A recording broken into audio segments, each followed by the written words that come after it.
That's right. That's right. It's a victory Sunday. Want to thank you guys for joining us here at the Sons of Montezuma podcast. Before you guys do anything, make sure you hit that like and subscribe button. You guys can see the little scroll banner underneath right here for all of our articles, of course, our NIL shop, all the different episodes you can trace back. Of course, this is our seventh season covering Aztecs football. And man, we're almost at the halfway point, but not quite there yet. It's Mateo San Diego. You can find me on X there. You can find Sons of Monty at Sons of Monty on X and all that good stuff. Of course, Instagram, Facebook. You can't stop him. He loves the wheel route and he wants you to know it.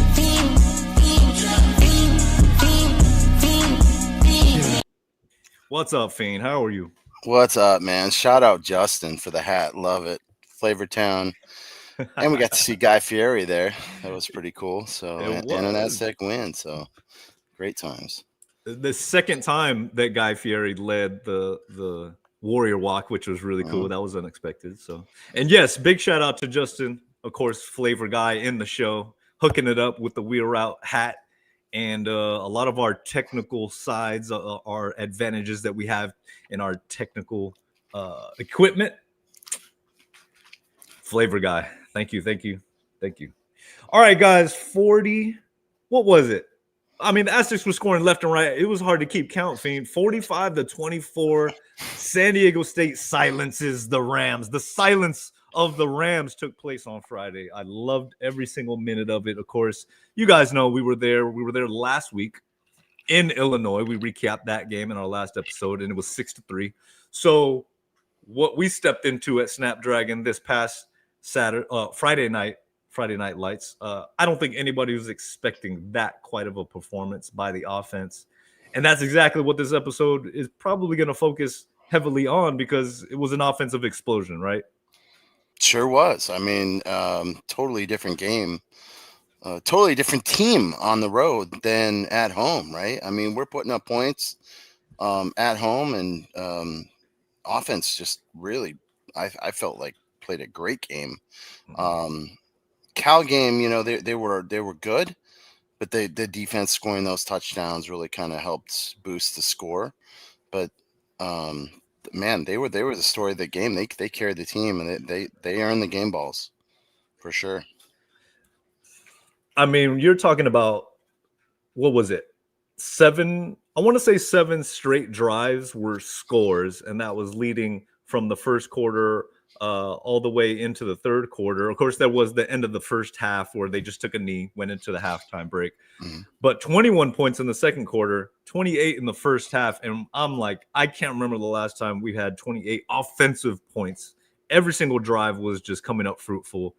And yeah, man, it was a sight for sore eyes. If you know, like I said, coming off of last week's game, I'm very surprised. Of course, Colorado State. I'll keep admitting it. They were my dark horse for the Mountain West this season, and something's going on out there. We kind of talked a little bit about it in the last episode, going through the quarterback changes, Coach Norvell passing down the offensive play calling somewhat. You know, I got word from our Rams fan in the tailgate, the one Rams fan in the tailgate, Tracy. He was like, he didn't fully give, you know, offensive play calling away, but something's going on out there. And hey, it is what it is.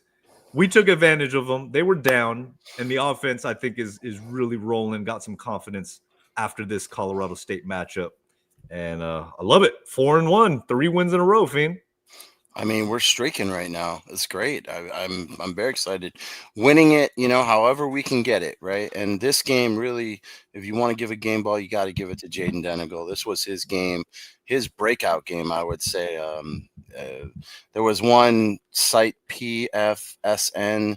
They grade like all the players and of the G5 quarterbacks, he was the highest rated quarterback on their list this week. He was fantastic. I mean, and really it was his awareness. It was his awareness, like on that touchdown to Brown, the awareness that the corner was blitzing and that he had one-on-one coverage with the free safety, and Donovan Brown just went right by the guy, dropped it in, perfect throw. I mean, couldn't have thrown it any better. And And then that play to Ryan Wolfson. Remember the tight end when he got that? It was third and like long, and they had a safety blitzing. He noticed the blitz. Wolfson slipped the block and got out and delivered it first down, and that led to another touchdown. So really the awareness by Denegal, he's really stepping up his game and seeing the coverages better. And we need that.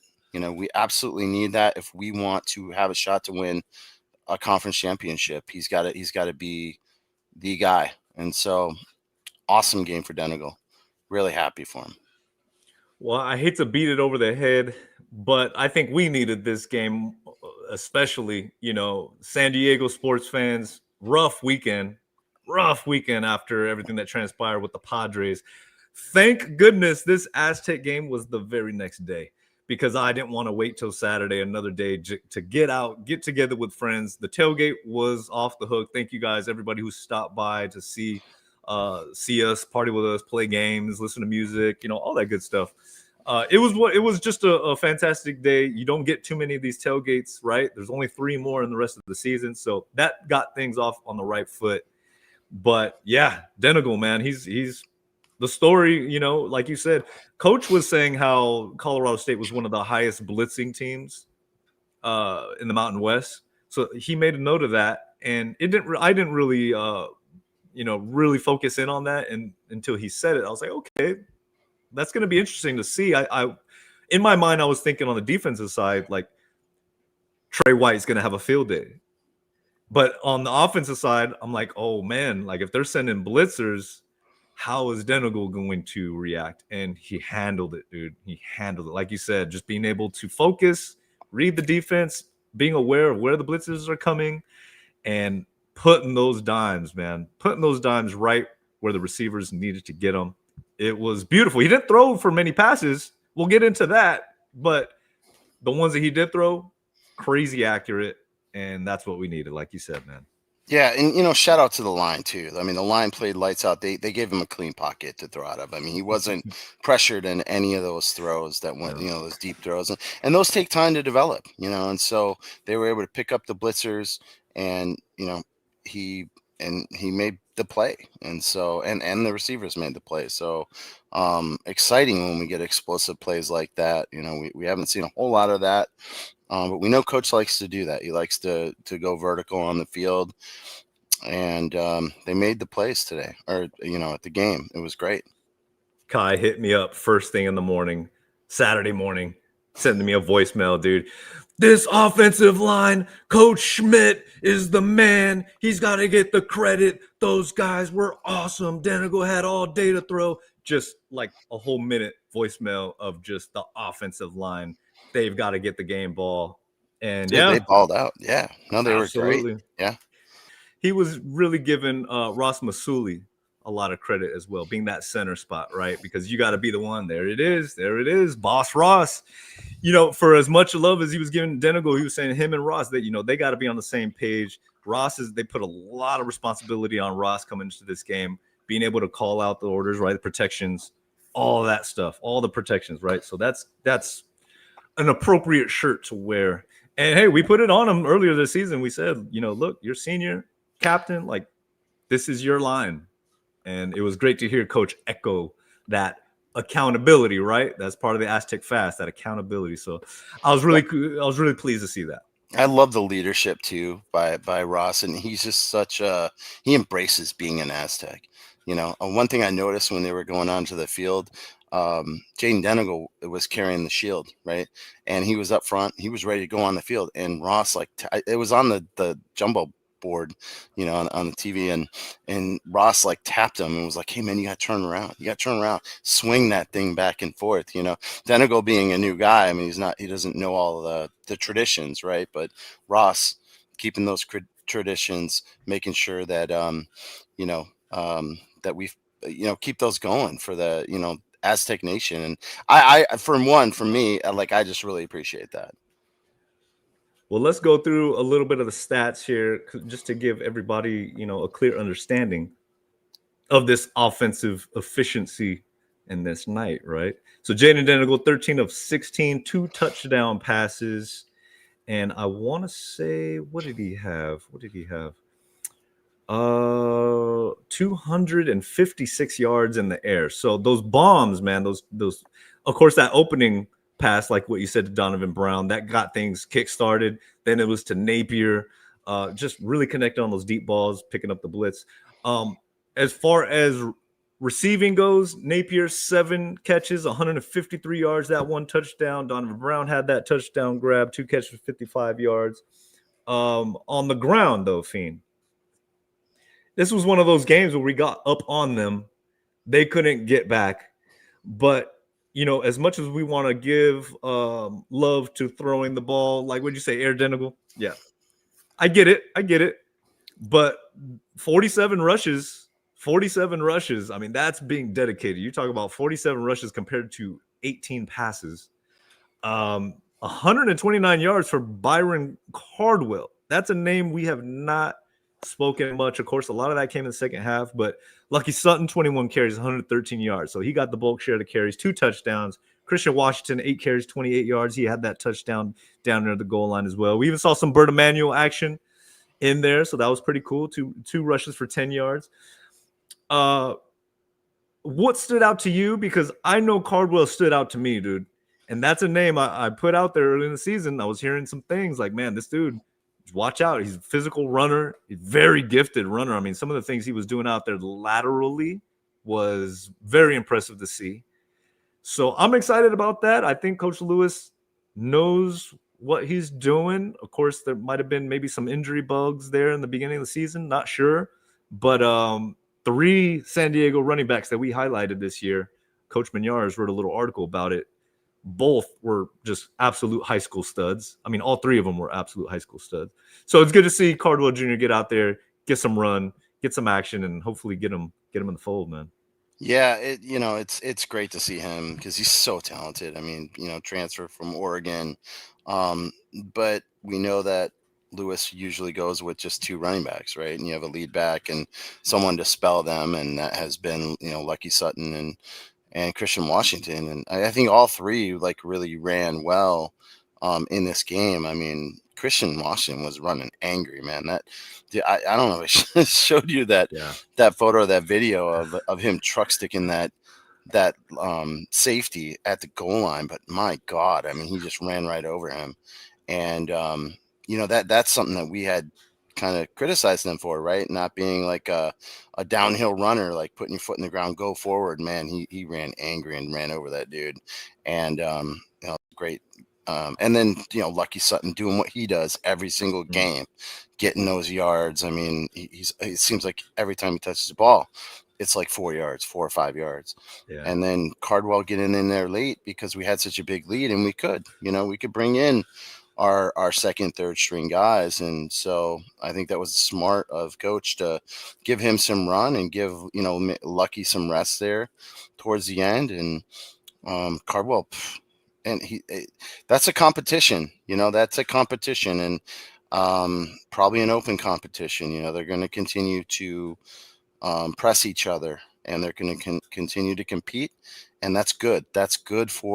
Competition is good for this running back group, because that's going to make them play at the highest level, because they know that they need to, and if they don't, they're going to sit. And it's a healthy competition. I mean, these are 3 San Diego guys, very well aware of each other. Everybody on this team is super tight, and just knowing you have that running back room, that they're all capable, but they're all very different. I know we hammered into it last week, right? I mean, we really got into the situational type of when to run this guy, when to run that guy, but overall, whether it's passing or running, I want to read this quote because it really caught my attention. Coach Lewis was asked, as far as the third down conversions, right? Because that really was the big difference for me when you look at the numbers. Like you said, even against Cal, like the offense it really wasn't clicking. They got the pick 6 and the scoop and score, but the offense really wasn't hitting. In this game, you look at the third down conversions, it was fantastic. By far the best of the year. I want to say 8 for 12.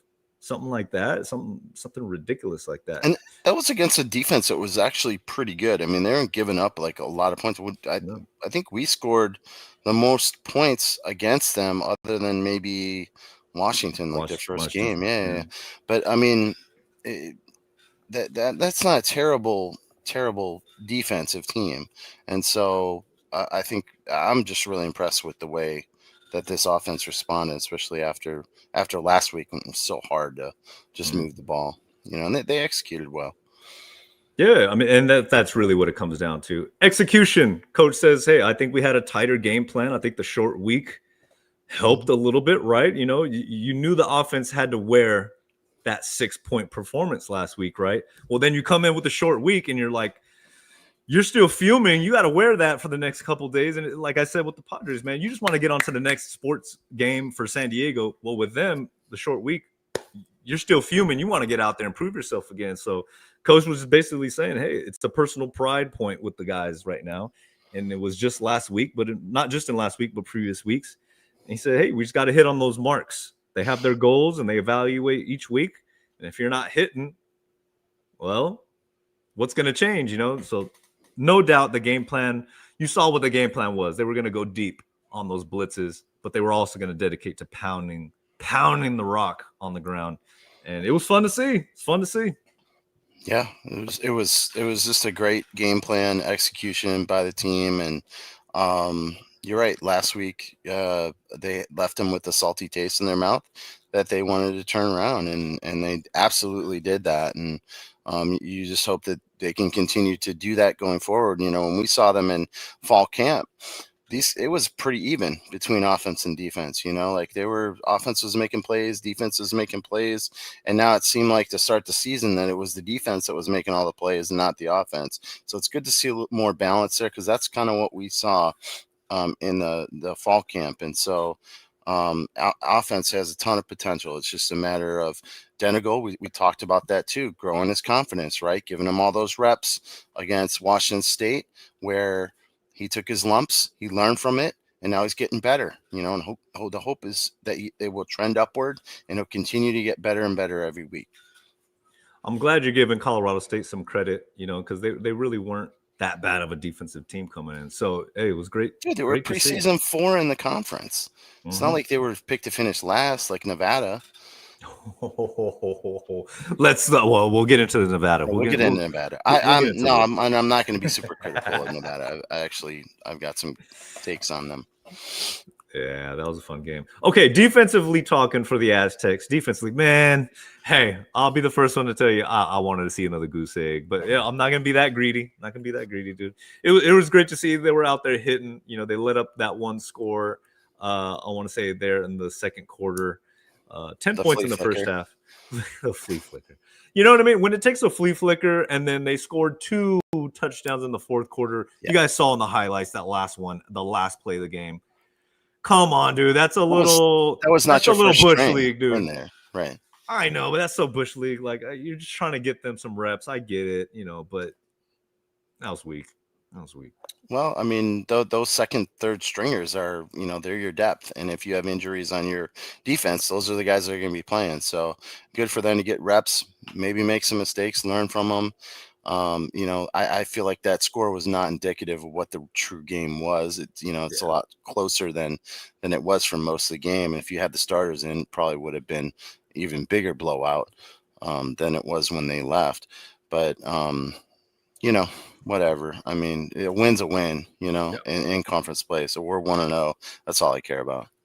Great for Trey White, 2 sacks in the game. Great for him. That was something I thought he was going to be able to go off in this game. Owen Chambliss, 7 tackles total. A lot of guys just tackling all over the place. It wasn't like one singular guy. Niles King, 4 tackles as well. We got so much depth on that. I mean, again, on the end. I mean, Salvati, we've seen him make plays, but it was Niles King night, and then you got Brady Nasser, you got Trey White. I mean, just so many great, contributions from that defense. Of course, Chris Johnson, that's your guy. The no-fly zone again. I laugh every time they target him. Why would you throw it in his direction? Yeah. I mean, I feel like eventually they're going to learn, and they're not going to throw it in his direction. And so guys like Bryce Phillips and Eric Butler and McDougal and Staley are going to have to, they're going to get the majority of the targets, and so they're going to have to step up their game. But man, it's so stupid, these teams that try to throw it in Johnson's direction, because he just erases that side of the field. I hadn't seen much of Josiah Cox lately, and I know he had a couple standout plays, really doing some things back there as well. So that was good to see. That was good to see as well. I know I saw a question in here. Eddie O, man, it's good to see you again. It's been a minute. He says he hasn't watched much of state this year, and I'll put it up on the screen. He hasn't watched much SDSU football. What would you say is the biggest difference from this year compared to last year? I mean, that's like one of the first things I think we addressed coming into this year, right? Looking at the offensive line. Of course, the defense is all returning. That was going to be the strength of the team, was the defense, right? Especially secondary, all that good stuff. They bolstered up some of the linebacker spot as well. Offensively, it was going to be offensive line, new parts in there. Continuity across the board, right? Offense had the most, I think, to fill in. But I do want to say this, because this week in particular was really cool. I got to meet a lot of parents. So big shout out to a lot of the Aztec parents I get to run into. Of course, you do as well, Fiend. And it's just such a joy, man. It's so cool to connect with the families. Yeah. Got a chance to meet with the Napiers, right? Yeah. Jordan I Napiers. did too. Yeah. Yeah. And it really made an impression, because he was all but gone. He was gone. He was in the portal. Yeah. Decides to come back. And, one of the things that stood out to me was, especially on the offensive side of the ball, and Coach alluded to it today, was, with Denegal, does Napier and Denegal, that connection, how much has he really helped with Denegal, and that, just really getting comfortable and all that good stuff. And then, without Napier coming back, he's such a force out there, man. And punt game, punt return game, but also, I mean, they're getting him the ball, whether throwing it, running it, punt returns, like however you can get the ball in his hands, he's getting it. And the thing that stood out to me, and hopefully we'll have a conversation with him, but the fact that he wanted to leave, obviously was in the portal, but it was one of those just a change in perspective. I think this will answer Eddie's question on a larger sense. What's different from last year and this year, especially the guys that came back, like a Brady Anderson, who was in the portal as well. These guys coming back after such a tough situation last year in the locker room, where it really affected their mentality on what they didn't want to be here. Instead of leaving, and in Napier's case, instead of letting that situation affect you, came back and wanted to affect the situation, wanted to change the environment, change the mentality. That was something that stood out to me. And you see it across the board with this team, really sticking along with Coach. They all get together. They're all very tight. Same goal. Is it perfect? No, it's not perfect. But that's the biggest difference to me, man. You hear Coach talk about it all the time. Now that you're seeing the success in the X's and O's, it's a lot easier to say, like, yeah, that's it.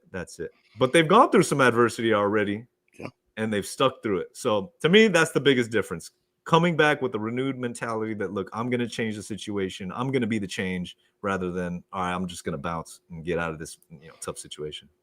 Yeah, and he's made the most of his opportunity, and I would hope that he's happy with the decision he's made, because he's the number one target in our team offensively, and he's playing great. So we're so happy that we got Napier back, and you saw that connection again in fall camp between him and Denegal. I mean, that was one of his big targets, and knew he was going to have a big year coming into this year.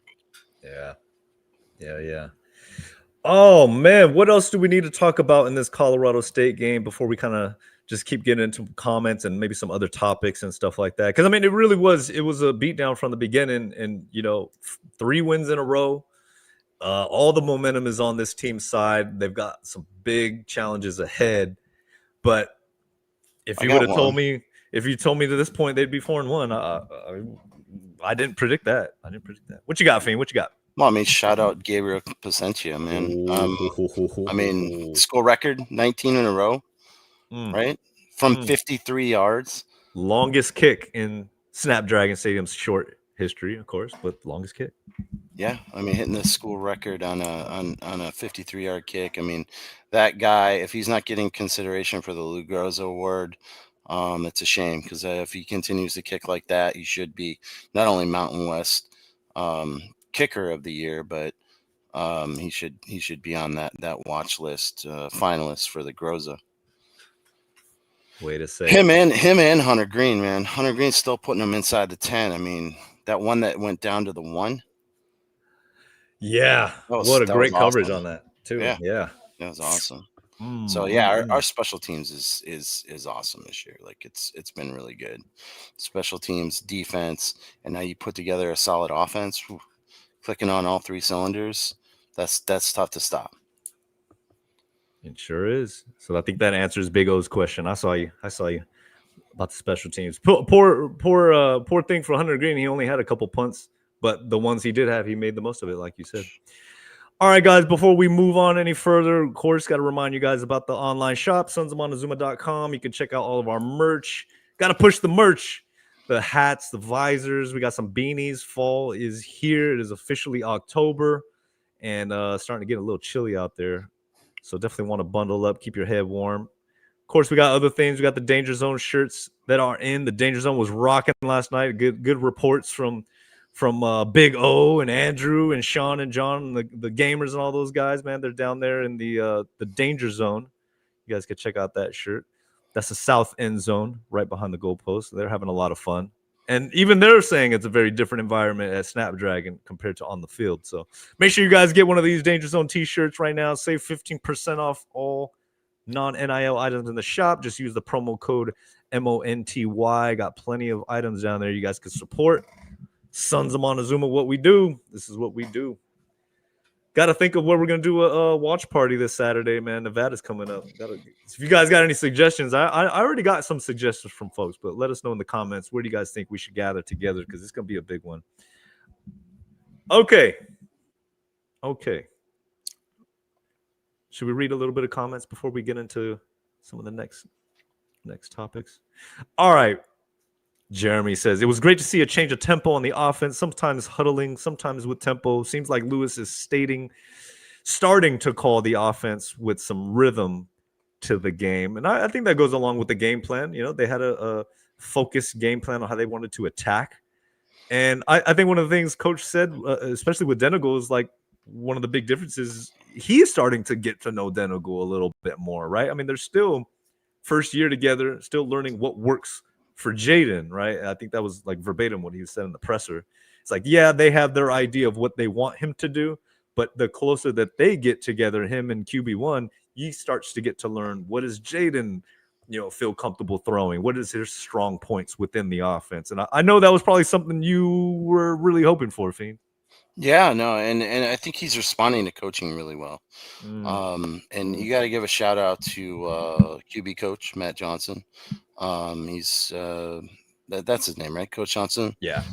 And great game plan. I think he's calling the plays now, isn't he, on offense along with Lewis? But they're doing a great job of coaching. And one of the things I noticed, like, it's a little different from previous years that we saw, like under Hoke and under Rocky Long, and a lot of this has to do with the technology. But it's like, as soon as those guys go to the sideline, like, all the coordinators are with their units, with the laptops, going over the plays, and they're learning as they go through the game. And I didn't see that as much like with the previous coaching staffs, but I think they really make that a point of emphasis. And so the coaching is that leads to improvement, right? When you have a lot of things going wrong, which we had like in the Washington State game, and then you start to see improvements as you go along the year. That a lot of that has to do with coaching too, and the kids learning the play calls and everything. But anyway, yeah. Anyway, there's something funny in the comments. We see you, Big O. We see you. Locos. Yeah, no, that's a great point as far as coaching, man. That's a great point. You don't get enough credit. That's for sure. That's for sure. And there's been a lot of complaints. Let's be honest. Aztec Nation wondering, hey, when is Sean Lewis going to bring in a new play caller? I know that's been asked, and it's like, dude, this is his offense. Like, this is what you Yeah. brought Coach Lewis in to do, Right. establish his offense. So, kudos to Matt Johnson, of course, Coach Lewis, and then I really like your point, man. He's being open and receptive to being coached, and that's a big deal, man. It's a That big is a deal. Yeah. big deal. Nobody wants to be told what to do. And when it comes to coaching, they got him motivated. So Jeremy asked, how long do we think Jay Norville, CSU coach, keeps his job? It's not That's a looking tough one. good, man. It's not looking good for him there. He's got a losing record, and I mean they're off to a poor start this year. After and that's the downside of having expectations. Yeah. We didn't have expectations coming into the season, right? And we talked to Yeah. Trey White, and we kept saying, hey, during that interview, and say, the guy, you're being slept on, like, and he's like, yeah, absolutely. And they're picked ninth, and Colorado State on the flip side picked fourth, and they are looking like they're one of the worst in the Mountain West right now, and certainly I think they're playing like that. So I could see how Jay Norville would be on the hot seat after this year. They've invested too much into that stadium, like we invested into ours. They do pay their coaches a lot of money, and I think they expect a better product on the field. So I think if he doesn't produce in the next year, I'd say he's gone. That's so tough, man. That's so tough. And you do got to wait till the end of the year, though. You can't make any rash decisions or anything like that. I mean, Right. unless there's something else I don't know about. There was a post on X, and it got a lot of traction about Sean Lewis, and it said Lewis's head coach record doesn't do a good enough job of showing how good of a coach he is. 19-17 conference record in the MAC at Kent State. Of course, it kind of lists Kent State twice, 7 wins, won a bowl 2019, comes to San Diego State, and about to be 4-1 in season 2. And there was a comment to that, right? Because it's obviously very complimentary of Coach Lewis. And the comment said, "Let's wait until the season is over before we start handing out accolades." And I had to like it. Because as much as we're pulling for Coach Lewis and the Aztecs, but we're getting to the halfway point of the season. Fiend 4-1 is fantastic. They've already eclipsed last year's win total, and we're not even halfway through the year yet. This next game against Nevada will be that halfway point, I believe. Yeah. So I think the over-under for wins for this team was like 5, 4 or 5 on the year. So they're gonna smash that.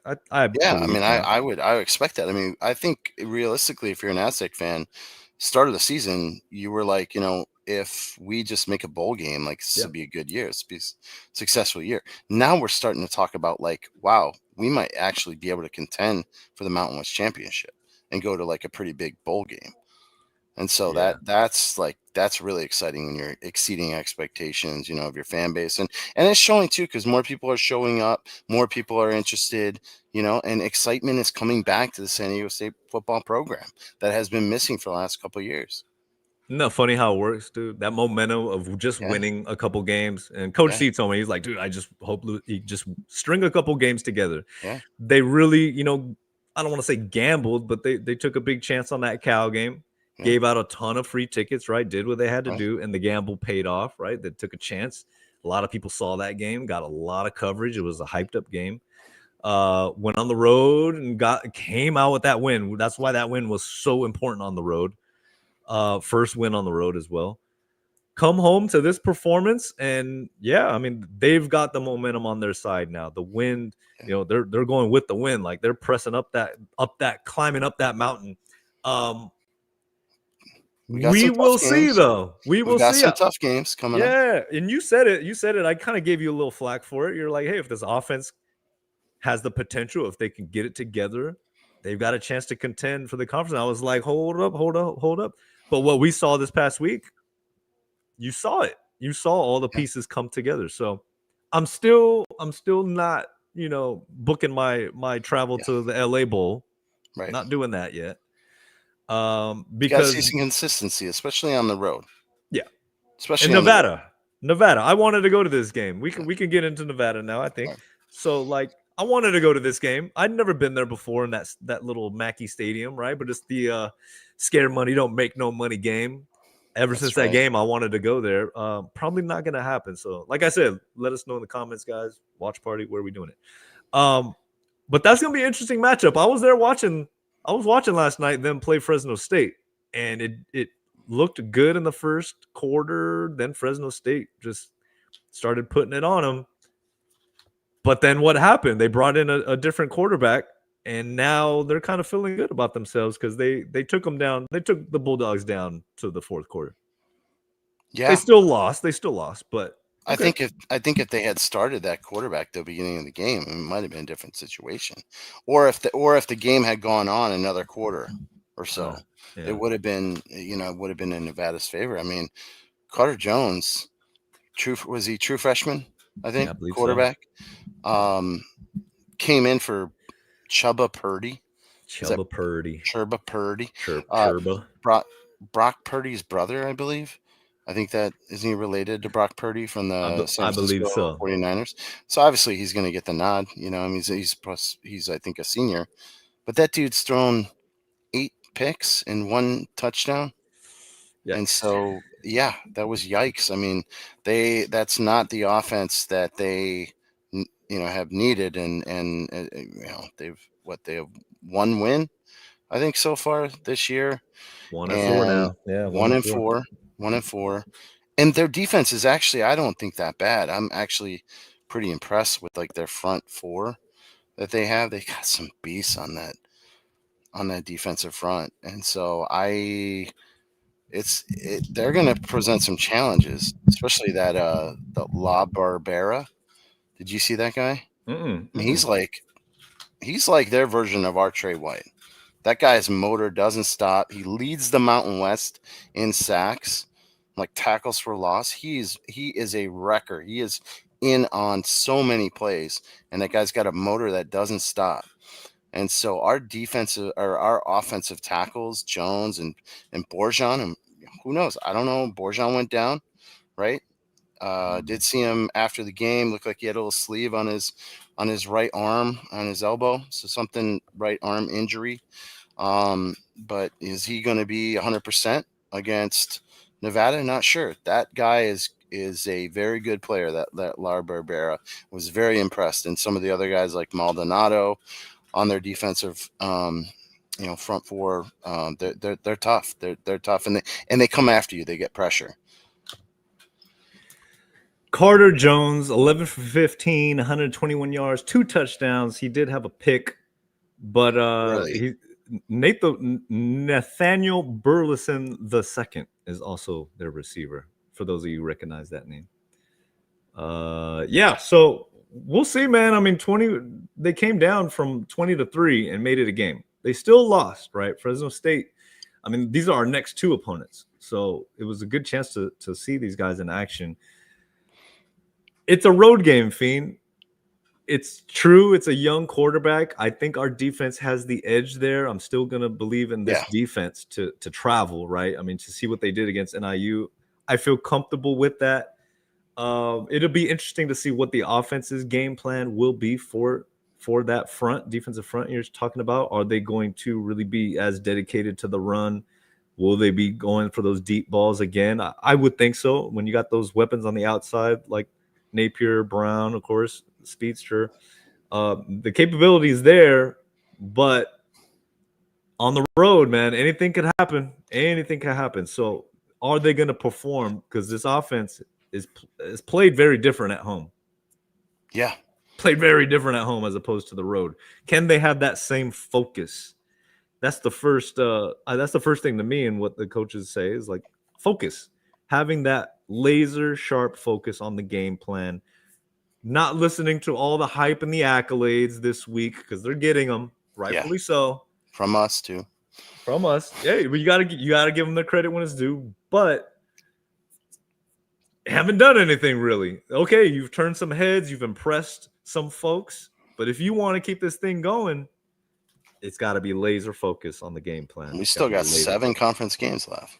You know, I mean, there's a lot of football to be played, and you're right. Our offense has not played well on the road. It's been very low scoring, but we'll see. What I'm really intrigued in seeing, and it's going to happen at some point. Denegal was calm and collective in the pocket with no pressure. What happens to him? How does he react? How does he perform when he's got pressure in his face? That's kind of what I'm looking to see, and how he handles that. Because if he can handle that, then I'm like, my confidence in him just goes like way up, and that this might be the game because of their defensive front and how active they are at, getting after the quarterback. So, we'll see. We'll see. What I always love seeing in situations like that, when a quarterback's getting flushed out of the pocket or something like that, of course, he's got wheels. He can run. He can use them. Yeah. But I love seeing maybe not so much wheel routes, but like dump offs to the running back, right? You know what I mean? Just get them the ball, let them create in space. I think that's something Christian Washington and Lucky can do.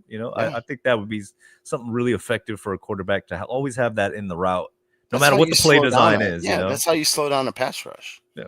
Because if they're concerned on the back end of getting burned, then they're not going to be charging ahead so hard, to get a sack. So I think that would be a great idea to put a wheel route or something, screens to the running backs in the flats, and that would be a great way to kind of neutralize that pass rush. What was that again? What kind of play did you want to see? Wheel route. Okay, all right, enough of that. Hey, the first Aztec player who scores a touchdown on a wheel route, I'm just gonna nickname him Wheel Route. Okay, all right. Lucky Wheel Route Sutton. Okay. What else do we got here? Colorado blitz more than 60% of the time. Yes, they knew it was coming. They game planned for it, and that's what kind of made them effective, I think. So, and that was on the line. I mean, great job of stopping those guys. I don't think Colorado State really had a defensive lineman that could really, beat our tackles or our, I mean, they came with pressure, but they didn't have guys who were winning their one-on-one matchups. And that's the concern that I have about with like this Dylan LaBarbera from Nevada, is he's able to win those matchups. Okay. I feel what you're saying.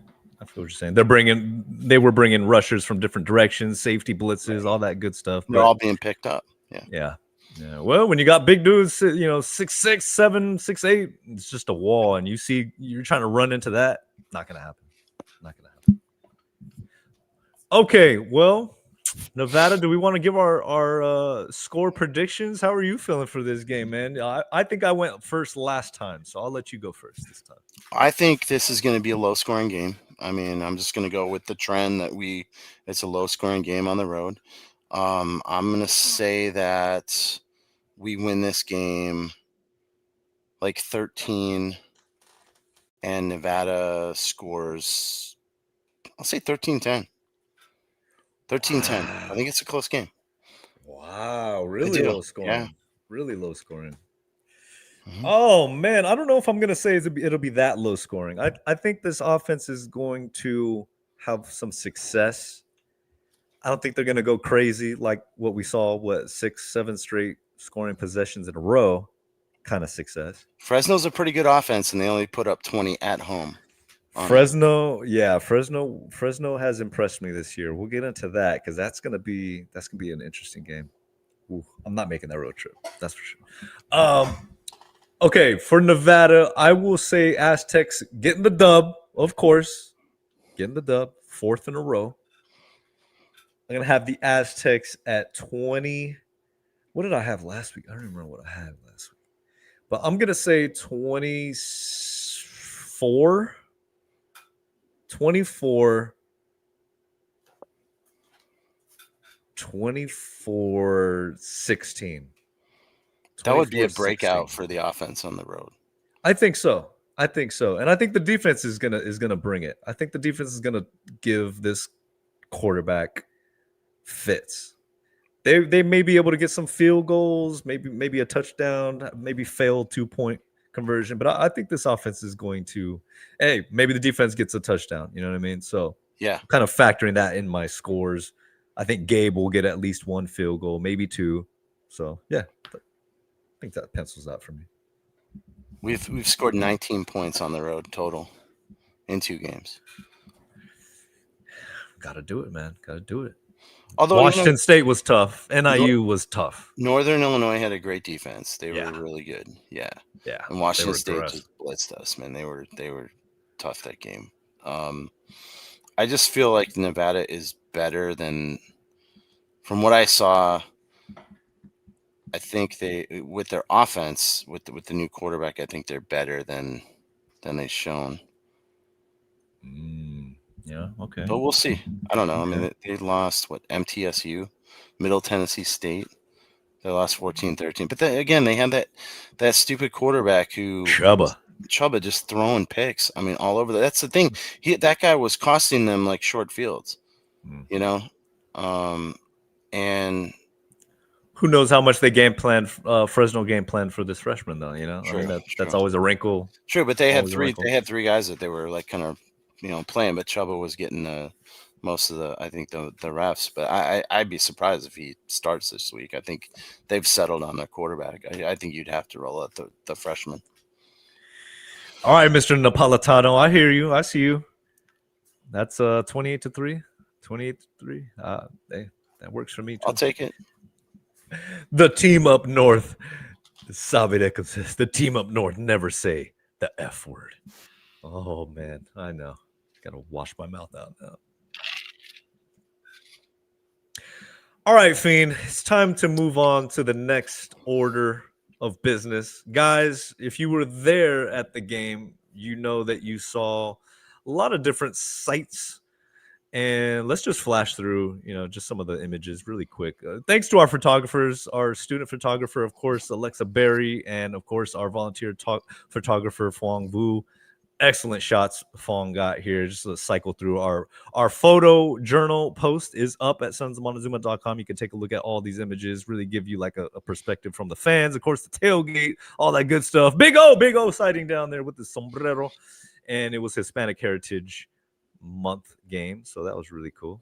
Just a great time.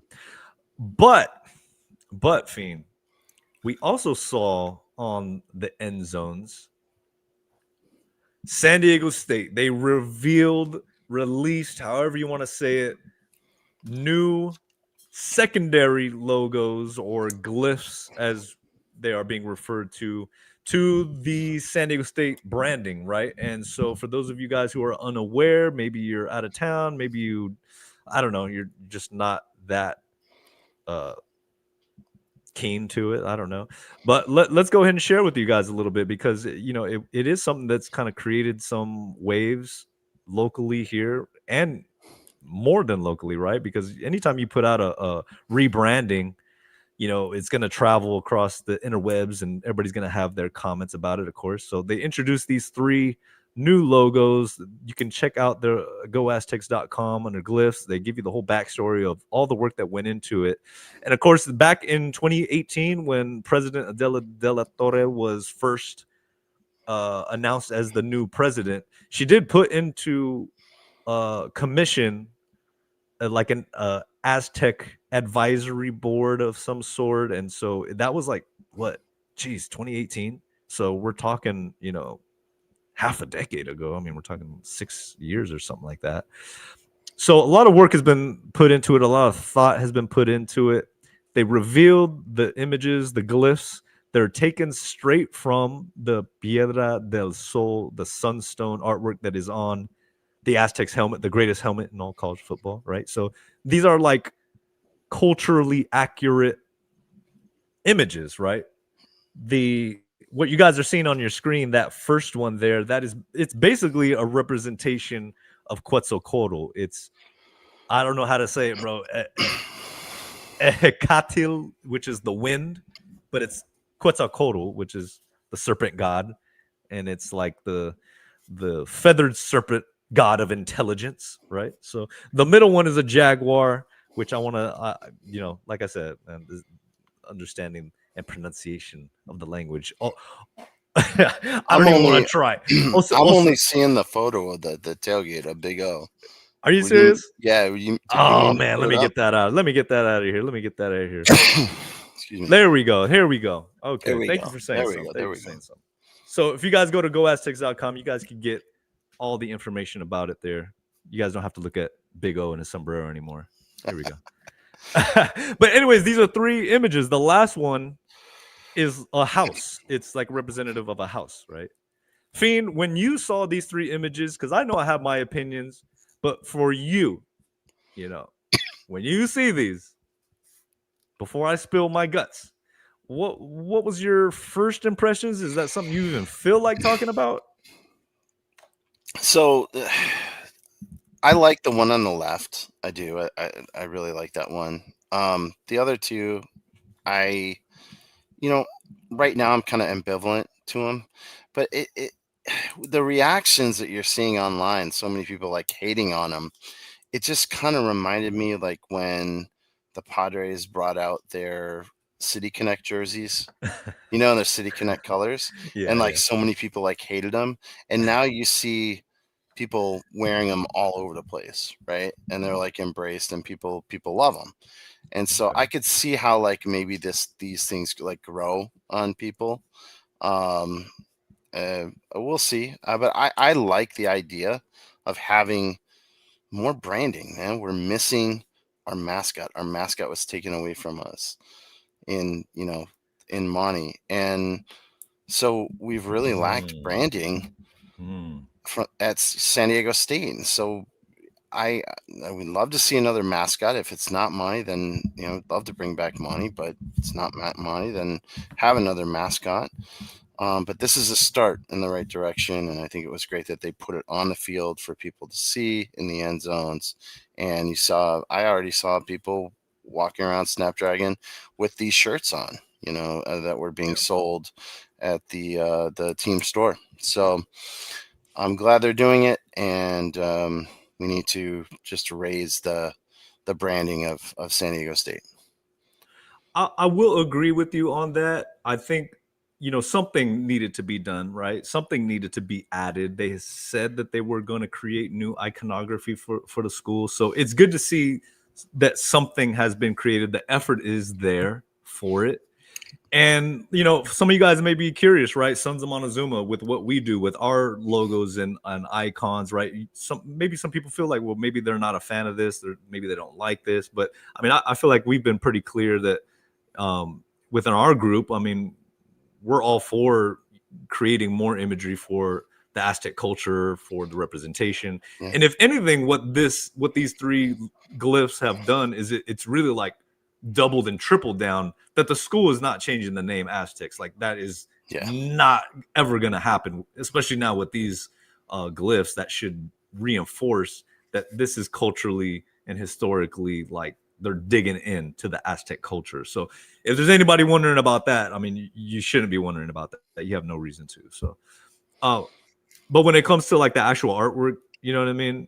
I know it's something completely different than what people were expecting or probably want to see. Maybe I don't know. I'm not everybody, but I'm happy to see something get done. I think the bigger issue, and you kind of said it right there, Fiend, was you were happy that they're making something because they took our Monty away. They uh-huh. took our mascot away. They took the warrior away.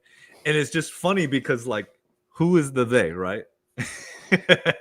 The same ones that took away the warrior and the Monty and all of that traditional stuff are the same ones that are now giving you, well, this is what your replacement will be and should be.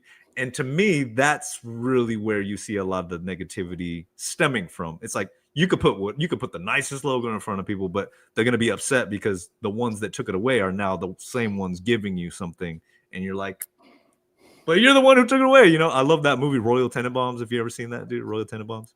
No, I haven't seen it. Huh? Oh man, classic movie. Uh, Royal Tenenbaum, the main patriarch of the family, he's got like this little butler sidekick who, he's like half his size, and who he swears by, and he says, hey, this man saved my life. he took me to the hospital when I got stabbed. He saved my life and he took me to the hospital. And they're like, wow. He's also the same one that stabbed me, though. So he stabbed me and then he took me to the hospital. So it's that type of reaction, I think, from Aztec Nation. If it's not going to be glowing in approval, it's like, well, you took my money, you took my warrior, now you're giving me these things. What is this? What are these? It may take some time. It may take some time. Yeah, but I'm just glad that I do think we need to get some sort of mascot on the field. I mean, it's to me, it's ridiculous. We do not have a mascot. Every single team in the Mountain West, I believe, has a mascot that is on the football field, but ours. Yeah, that's for sure. You're missing out on an opportunity. I think, and JD said it in the press release, right?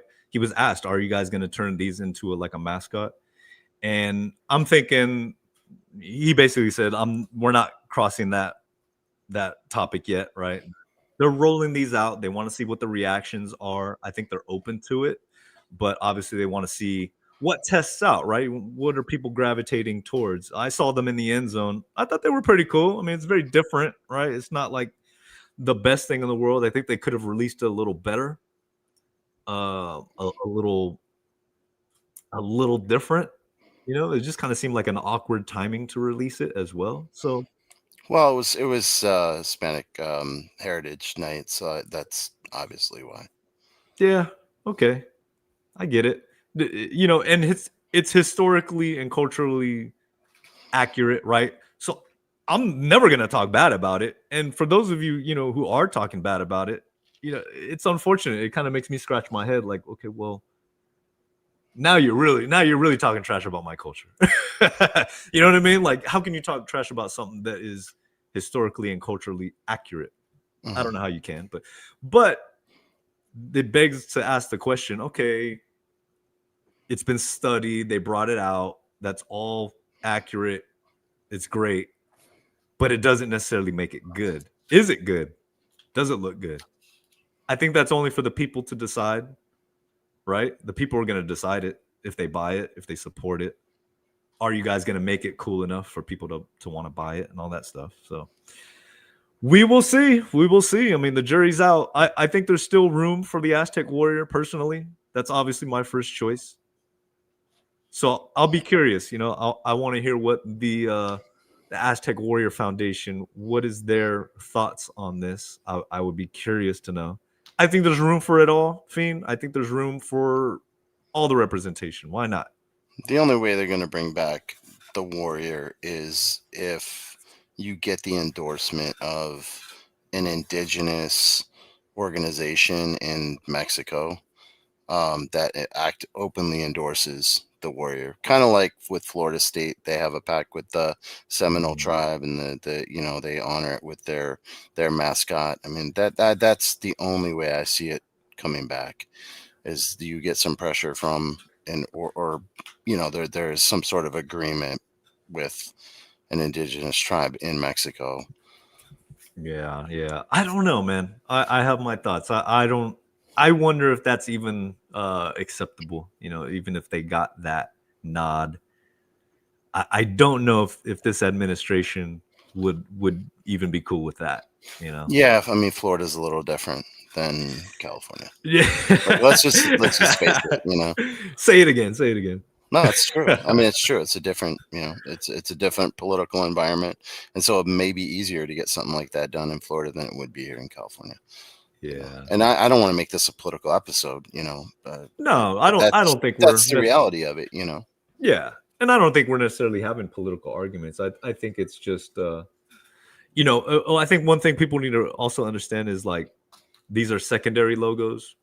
So this isn't going to be like the main focal point on the football helmet or anything like that. At least that's complimentary.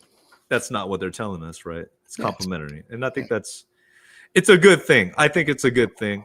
The artist, for those of you guys wondering, the artist is from Mexico City. He's a super legit artist. Like, you go check out his work. It's really good stuff. It's just different. So, hey, I think until the Warrior, the Aztec Warrior, is either reinstated which I don't think, like we said, I don't think is going to happen. Or is just more visible in certain ways.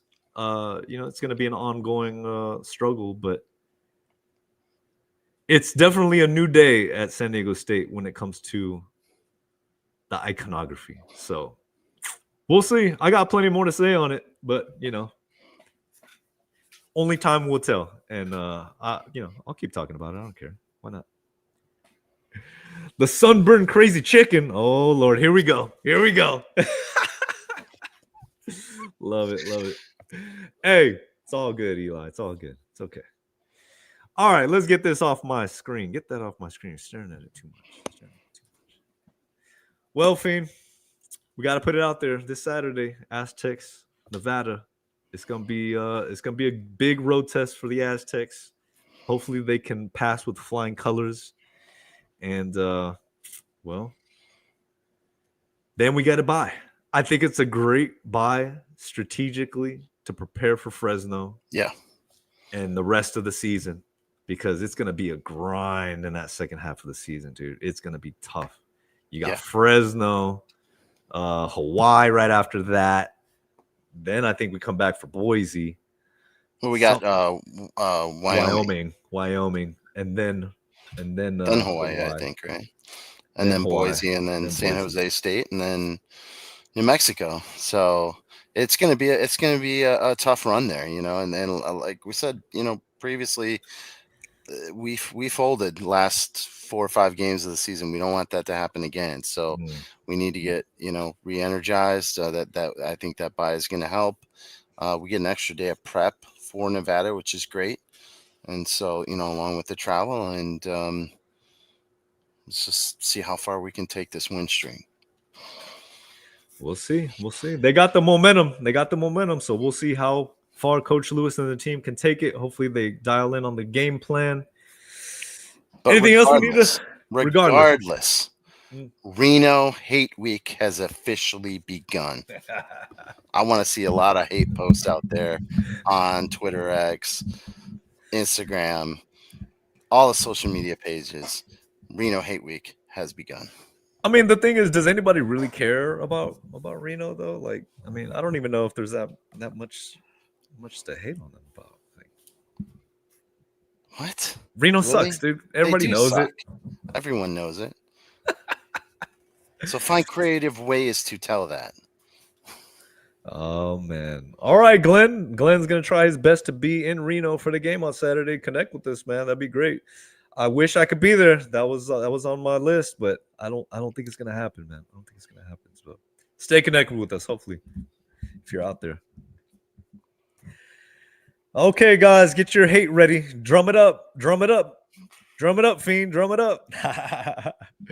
Thank you guys for joining. Make sure you guys hit that like and subscribe button before you send off this live stream.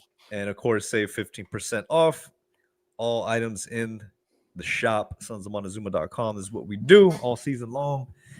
Thank you guys for joining. We'll see you guys next time. We might have a secondary episode this week. We'll see, because that Nevada hate is pretty strong. Okay. Cooking up all week. Cooking it up. Oh, Eric, don't remind us. They were winless. Reno was winless when they came in here and beat us in Snapdragon. Oh, my God. All right. Yes, Wolves stink. Everybody have a great night. sonsofmontezuma.com. We'll see you guys next time. Go Aztecs. Go Aztecs. Beat Reno.